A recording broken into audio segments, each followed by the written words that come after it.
Pour ceux qui se demandent comment être heureux. C'est-à-dire que parfois, on a tout pour être heureux et puis on ne l'est pas. Bah, c'est que vous n'avez pas tout. Parce que si vous aviez tout pour être heureux, bah, vous le seriez. Donc, c'est pas forcément que vous êtes insatisfait, exigeant, à en vouloir toujours plus. C'est juste que vous n'avez pas ce quelque chose qui fait que vous êtes pas loin d'être heureux, vous avez matériellement ou psychologiquement ou spirituellement tout, et puis bah, ça des enfants, un boulot, oui, bon, alors avec ses hauts, c'est bas, mais il y a un truc qui dit, bah,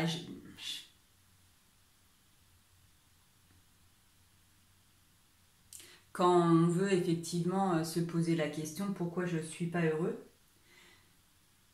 déjà, c'est honnête, et c'est déjà pas mal, l'honnêteté. Déjà, si vous n'êtes pas heureux, vous n'êtes pas heureux, point barre. Donc, c'est pas à votre mari, c'est pas à votre frère, c'est pas à vos enfants de vous dire que vous devez être heureux si vous ne l'êtes pas. 1, il faut accepter de ne pas être heureux. 2, il faut vraiment se poser la question, qu'est-ce qui fait que j'accède pas au bonheur? Il faut le vouloir déjà, effectivement. Il va falloir vouloir le bonheur. Mais vouloir, ça veut dire s'engager. Vouloir, ça veut dire choisir, ça veut dire effectivement renoncer à certains vice-versa, certains petits plaisirs qui sont très chronophages. Vouloir, ça veut dire s'engager pour le bonheur.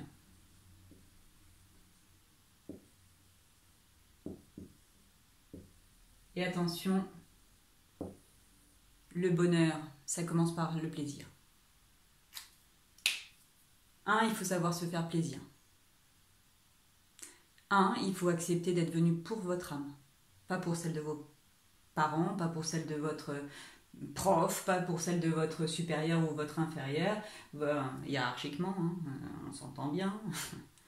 Pas pour vos enfants, pas pour les animaux, pas pour nanani, non, vous êtes venu, vous êtes incarné pour votre âme. Point barre. 1 pour votre âme. Avec et pour les autres. Au service, effectivement, soit de votre ego mal placé, soit de votre ego trop atrophié, et ça c'est pas bon non plus. C'est à vous de choisir.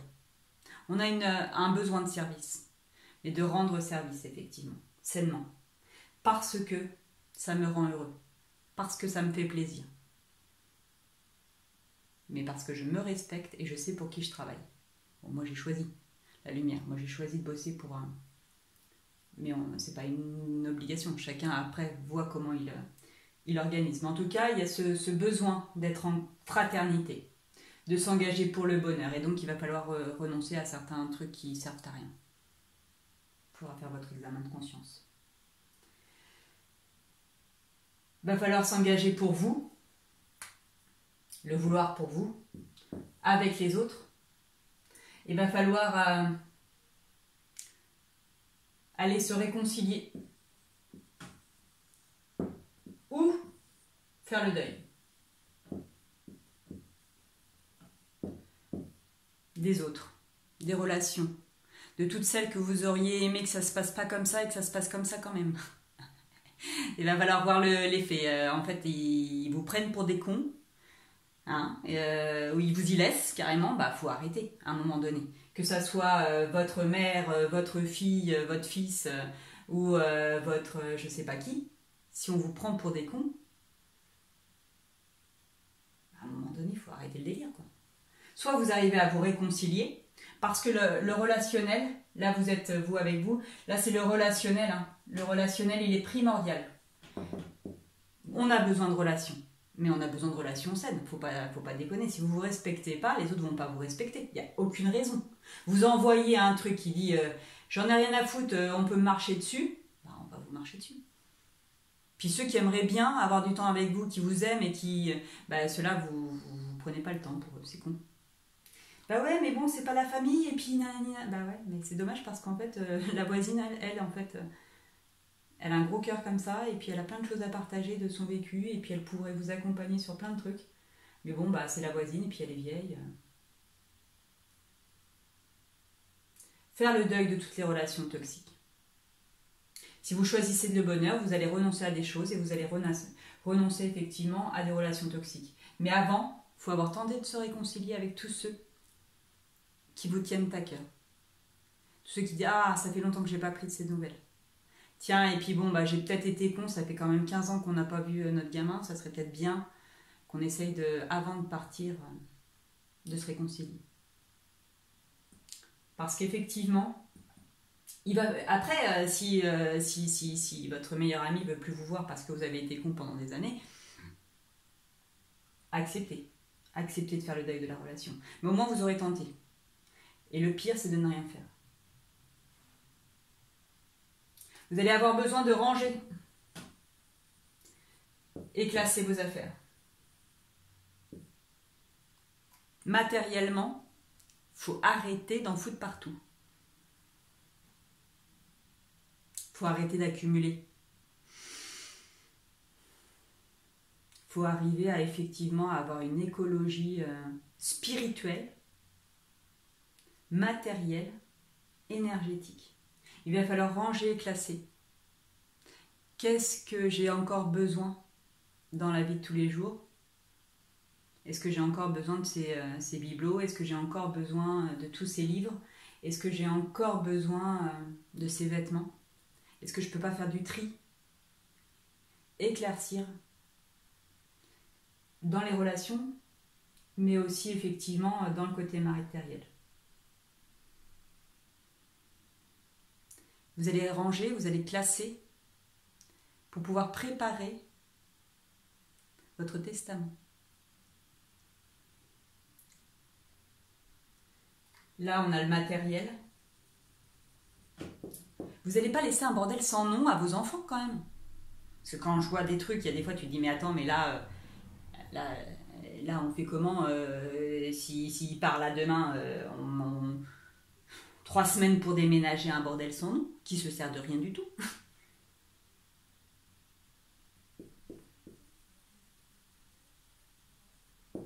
Est-ce que on se prépare? Carrément. Vous ne pourrez pas être heureux. Vous ne pourrez pas être heureux si vous n'êtes pas prêt à partir. Si vous n'avez pas préparé votre testament. Si vous n'avez pas rangé vos affaires, si vous n'avez pas donné à votre conjoint, effectivement, la préparation de votre enterrement.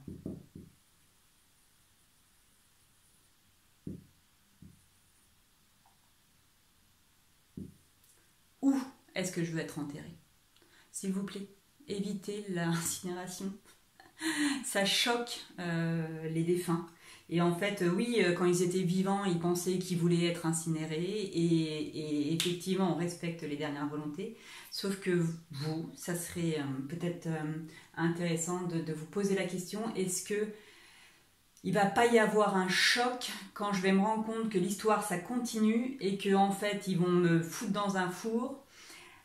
Et en plus, dans la symbolique, c'est pas du tout comme dans les anciennes tribus. Si vous avez vu, là, il n'y a pas très longtemps, c'est sorti la guerre avec les singes, la planète des singes. Effectivement, il y a des rituels où quand les défunts, on pouvait les brûler sur des autels, mais ça n'a rien à voir, c'est pas du tout notre culture à nous. On n'est pas du tout prêt à mourir. Quand les orientaux font des choses comme ça, eux, ils sont prêts. Ils étaient prêts, c'était avant. Maintenant, les choses changent, ils se civilisent, ils deviennent occidentaux. C'est pas du tout une bonne idée sur des trucs comme ça, par rapport à la mort, par exemple.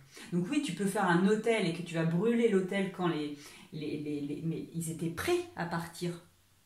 C'est-à-dire que toute leur vie, nous, et c'est ça que je voudrais vous dire, il faut être prêt à partir, à chaque instant. Si vous n'êtes pas prêt à partir, si vous n'avez pas organisé où est-ce que vous voulez mourir, enfin pas où est-ce que vous allez mourir parce que vous avez, mais où est-ce que vous voulez être enterré, parce que vraiment l'incinération, je ferai un truc dessus, mais c'est très choquant et en fait ça bloque les âmes. C'est trop violent énergétiquement Et en fait, l'âme n'a pas le temps de récupérer tous ces morceaux et il reste effectivement très bloqué à cause de l'incinération parce que les êtres humains d'aujourd'hui ne sont pas prêts. Comment, quelle robe ou quel costard, quel cimetière, quelle musique qui me tient à cœur, quel testament, à qui je laisse quoi? Où sont les codes, où sont les comptes en banque, où est-ce que c'est... ça doit être... Le conjoint, les enfants doivent être informés. Et s'ils ne sont pas informés, faites un testament, vous listez tout, parce que vous dites, oh, je ne voudrais pas leur en parler, ouais, comme si vous n'alliez pas mourir. La politique de l'autruche, sans déconner, il faut arrêter. Si vous êtes au clair que ça va vous arriver et que ça va vous arriver à un moment que vous n'y attendez pas, parce qu'on n'est pas tous obligés de mourir dans un accident, dans une longue maladie, vous allez passer à côté de votre vie. Vous ne serez jamais heureux. Ce n'est pas possible parce que vous faites des choix en fonction de la peur et non pas en fonction de l'amour. Bon, avant d'en arriver là, j'ai bossé un petit peu. Hein. Avant d'en arriver là, avant de vous transmettre ce que je vous transmets, je l'ai expérimenté dans ma chair, dans mon âme, dans mon esprit. Et je sais à quel point, en acceptant de mourir, j'accepte la vie. Je vais accepter de faire des choix en renonçant à des morts. Quelle mort?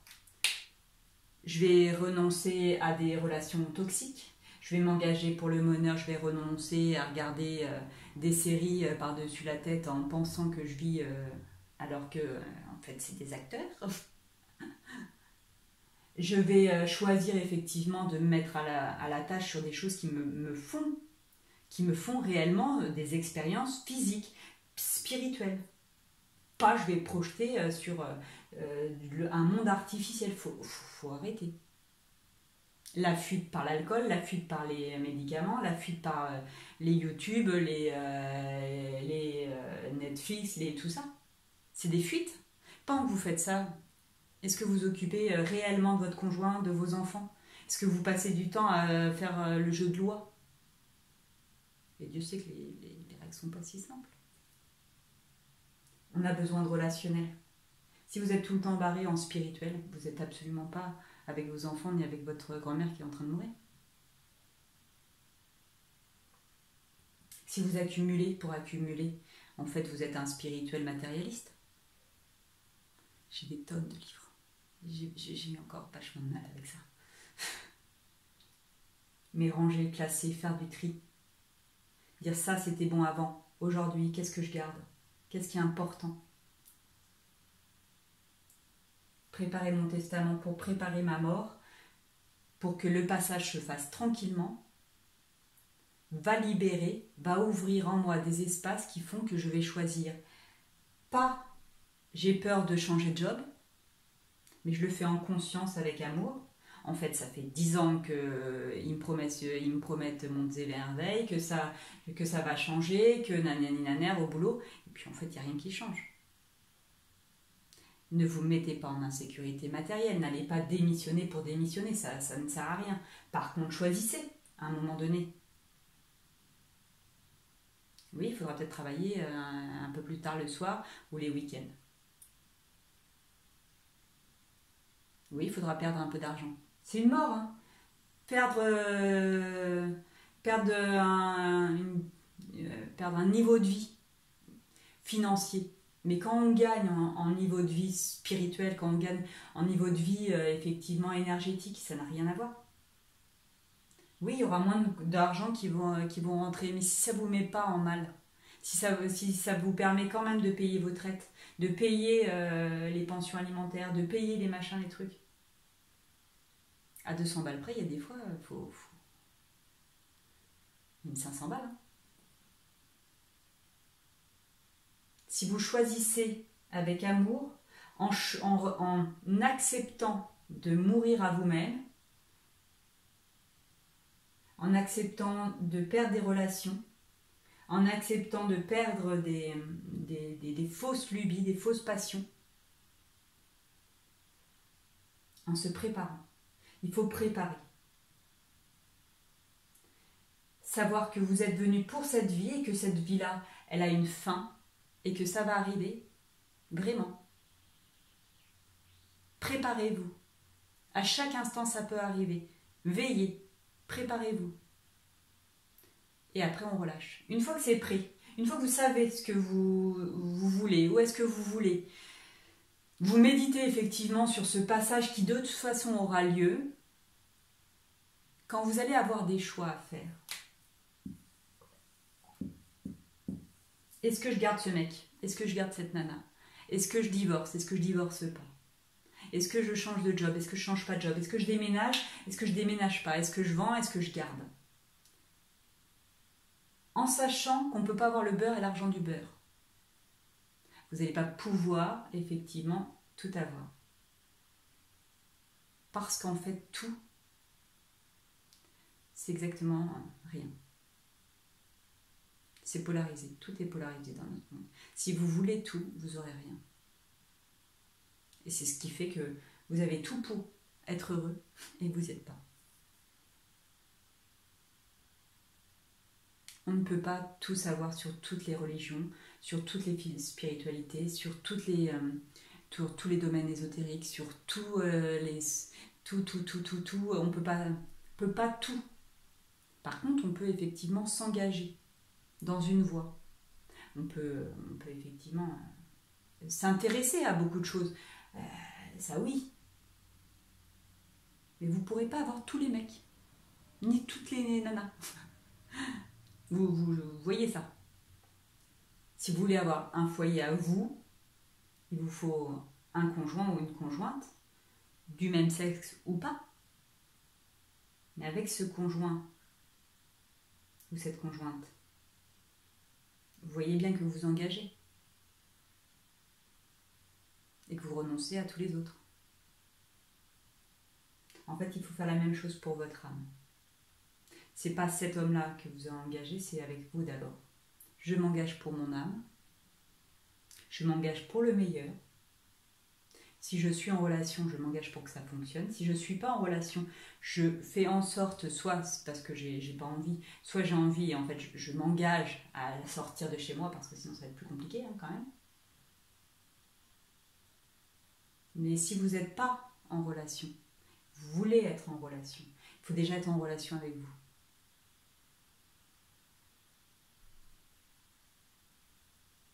Il faut ouvrir, il faut accepter la mort, il faut accepter de peut-être effectivement d'être toujours célibataire.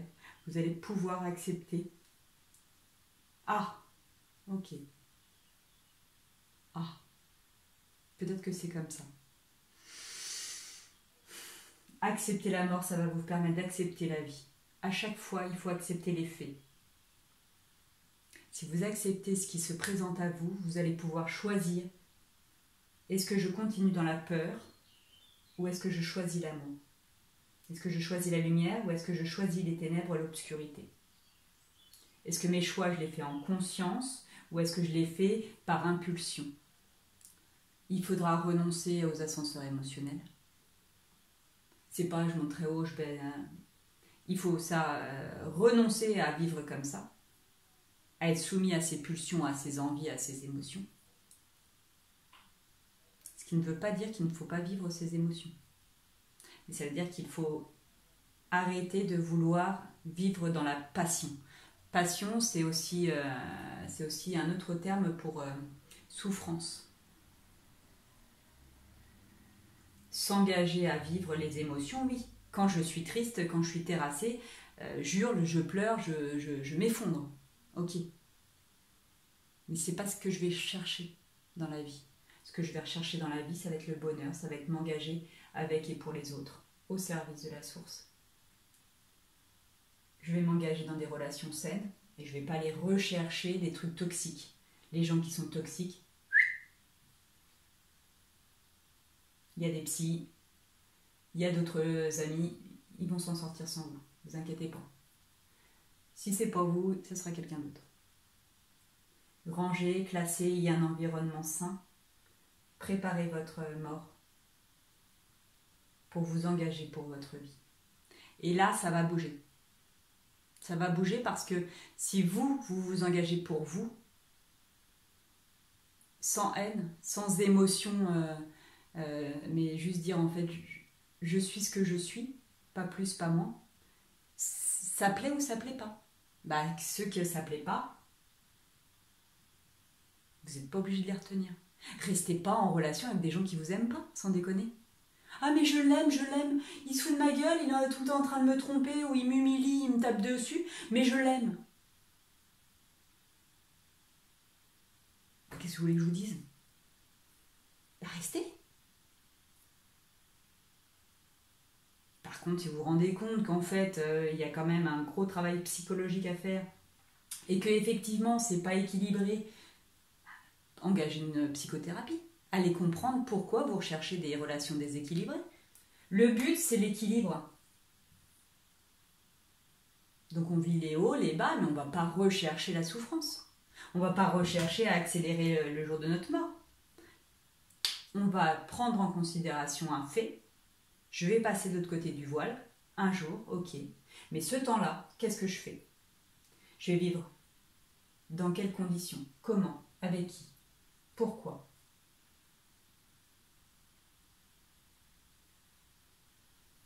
Je vous souhaite d'être heureux. Merci.